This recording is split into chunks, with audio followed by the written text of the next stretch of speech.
Hello, everybody. Happy Tuesday. Welcome to today's Reading Through the Bible in 365.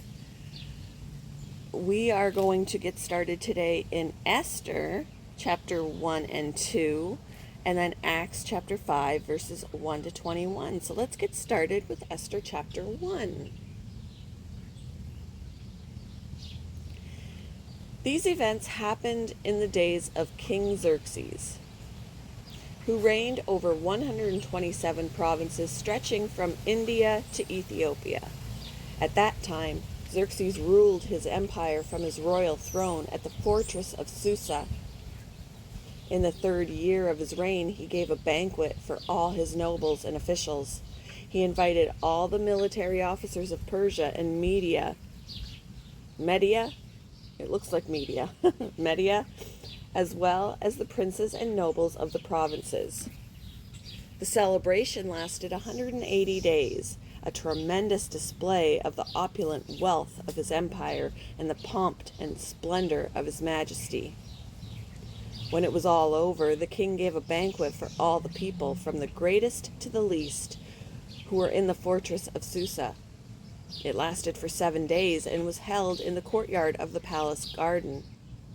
The courtyard was beautifully decorated with white cotton curtains and blue hangings, which were fastened with white linen cords, purple ribbons to silver rings embedded in marble pillars.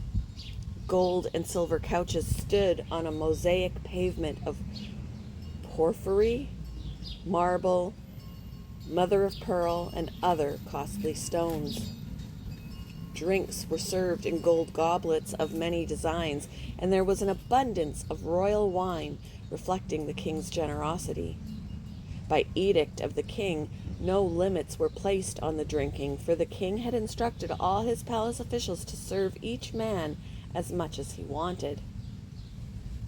At the same time, Queen Vashti gave a banquet for the women in the royal palace of King Xerxes.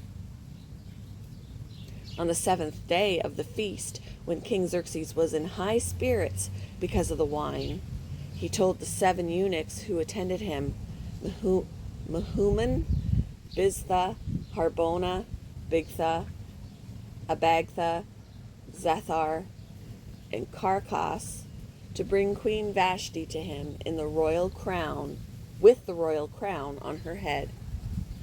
He wanted the nobles and all the other men to gaze on her beauty, for she was a very beautiful woman. But when they conveyed the king's order to Queen Vashti, she refused to come. This made the king furious, and he burned with anger. He immediately consulted with his wise advisors, who knew all the Persian laws and customs, for he always asked their advice. The names of these men were Karshena, Shethar, Admatha, Tarshish, Meres, Marsena, and Memucan, 7 nobles of Persia and Media. They met with the king regularly and held the highest positions in the empire. "What must be done to Queen Vashti?" the king demanded. "What penalty does the law provide for a queen who refuses to obey the king's orders properly sent through his eunuchs?" Memucan answered the king and his nobles, "Queen Vashti has wronged not only the king but also every noble and citizen throughout your empire. Women everywhere will begin to despise their husbands when they learn that Queen Vashti has refused to appear before the king. Before this day is out, the wives of all the king's nobles throughout Persia and Media will hear what the queen did and will start treating their husbands the same way. There will be no end to their contempt and anger."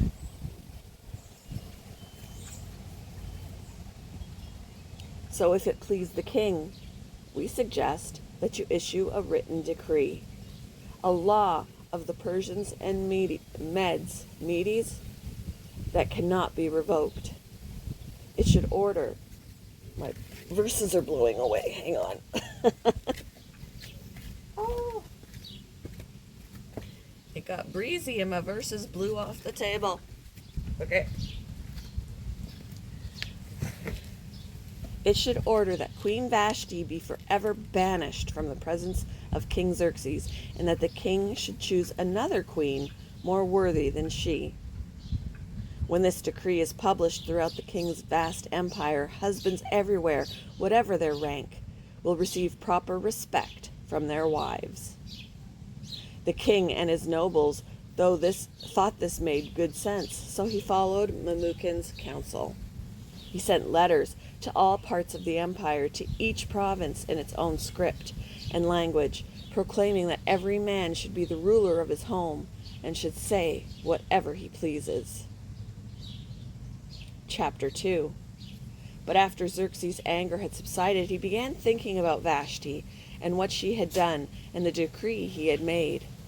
So his personal attendant suggested, "Let us search the empire to find beautiful young virgins for the king.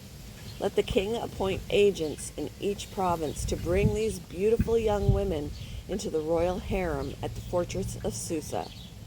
Hegai, the king's eunuch in charge of the harem, will see that they are all given beauty treatments. After that, the young woman who most pleases the king will be made queen instead of Vashti." This advice was very appealing to the king, so he put the plan into effect. At that time there was a Jewish man in the fortress of Susa whose name was Mordecai, son of Jair. He was from the tribe of Benjamin, and he was a descendant of Kish and Shimei. His family had been among those who with King Jehoiachin of Judah had been exiled from Jerusalem to Babylon by King Nebuchadnezzar. This man had a very beautiful and lovely young cousin, Hadassah, who was also called Esther. When her father and mother died, Mordecai adopted her into his family and raised her as his own daughter. As a result of the king's decree, Esther, along with many other young women, was brought to the king's harem at the fortress of Susa and placed in Hegai's care. Hegai was very impressed with Esther and treated her kindly. He quickly ordered a special menu for her and provided her with beauty treatments. He also assigned her 7 maids specially chosen from the king's palace, and he moved her and her maids into the best place in the harem. Esther had not told anyone of her nationality and family background because Mordecai had directed her not to do so. Every day, Mordecai would take a walk near the courtyard of the harem to find out about Esther and what was happening to her. Before each young woman was taken to the king's bed, she was given the prescribed 12 months of beauty treatments, 6 months with oil of myrrh, followed by 6 months with special perfumes and ointments. When it was time for her to go to the king's palace, she was given her choice of whatever clothing or jewelry she wanted to take from the harem. That evening, she was taken to the king's private rooms, and the next morning she was brought to the second harem, where the king's wives lived. There she would be under the care of Shaashgaz, the king's eunuch, in charge of the concubines. She would never go to the king again unless he had especially enjoyed her and requested her by name. Esther was the daughter of Abihail, who was Mordecai's uncle. Mordecai had adopted his younger cousin Esther. When it was Esther's turn to go to the king, she accepted the advice of Hegai, the eunuch in charge of the harem. She asked for nothing except what he suggested, and she was admired by everyone who saw her. Esther was taken to King Xerxes at the royal palace in early winter of the 7th year of his reign. And the king loved Esther more than any of the other young women. He was so delighted with her that he set the royal crown on her head and declared her queen instead of Vashti. To celebrate the occasion, he gave a great banquet in Esther's honor for all his nobles and officials, declaring a public holiday for the provinces and giving generous gifts to everyone. Even all the young women had been transferred to the second harem, and Mordecai had become a palace official. Esther continued to keep her family background and nationality a secret. She was still following Mordecai's directions, just as she did when she lived in his home. One day, as Mordecai was on duty at the king's gate, two of the king's eunuchs, Bigthana and Teresh, who were guards at the door of the king's private quarters, became angry at King Xerxes and plotted to assassinate him. But Mordecai heard about the plot and gave the information to Queen Esther. She then told the king about it and gave Mordecai credit for the report. When an investigation was made and Mordecai's story was found to be true, the two men were impaled on a sharpened pole. This was all recorded in the book of the history of King Xerxes' reign. I don't know about you, but I think Queen Vashti got the short end of the stick on that one, because who wants to be taken advantage by their husband when he's drunk? She had every right to say no, but that cost her the crown, she got the short end of the stick there. Anyway, moving on to Acts chapter 5, verses 1 to 21. But there was a certain man named Adonias. Wow, I like to make up names. They're hard enough, and I'm just making up. But there was a certain man named Ananias, who with his wife Sapphira sold some property. He brought part of the money to the apostles, claiming it was the full amount. With his wife's consent, he kept the rest. Then Peter said, Ananias, why have you let Satan fill your heart? You lied to the Holy Spirit, and you kept some of the money for yourself. The property was yours to sell or not to sell as you wished. And after selling it, the money was also yours to give away. How could you do a thing like this? You weren't lying to us, but to God. As soon as Ananias heard these words, he fell to the floor and died. Wow, it's getting breezy. Everyone who heard about it was terrified. Then some young men got up, wrapped him in a sheet, and took him out and buried him. About 3 hours later, his wife came in, not knowing what had happened. Peter asked her, "Was this the price you and your husband received for your land?" "Yes," she replied, "that was the price." And Peter said, "How could the two of you even think of conspiring to test the Spirit of the Lord like this? The young men who buried your husband are just outside the door, and they will carry you out too."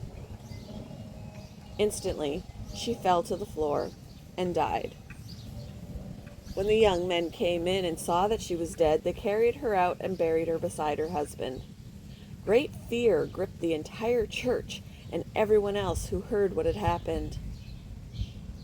The apostles were performing many miraculous signs and wonders among the people, and all the believers were meeting regularly at the temple in the area known as Solomon's Colonnade. But no one else dared to join them, even though all the people had high regard for them. Yet more and more people believed and were brought to the Lord, crowds of both men and women.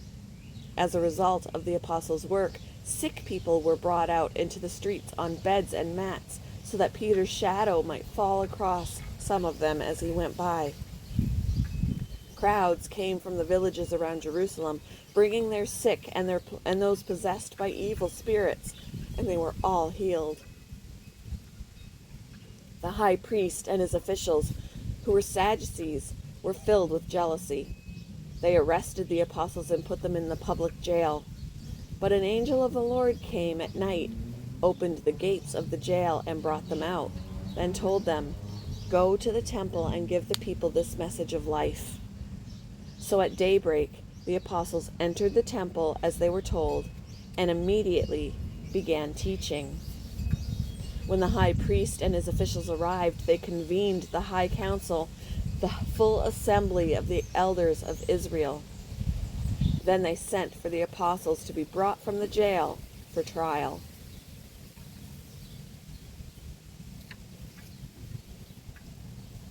Thank you for joining me for today's reading through the Bible in 365. I hope you all have a wonderful Tuesday, And I will see you in the next one, guys. Bye.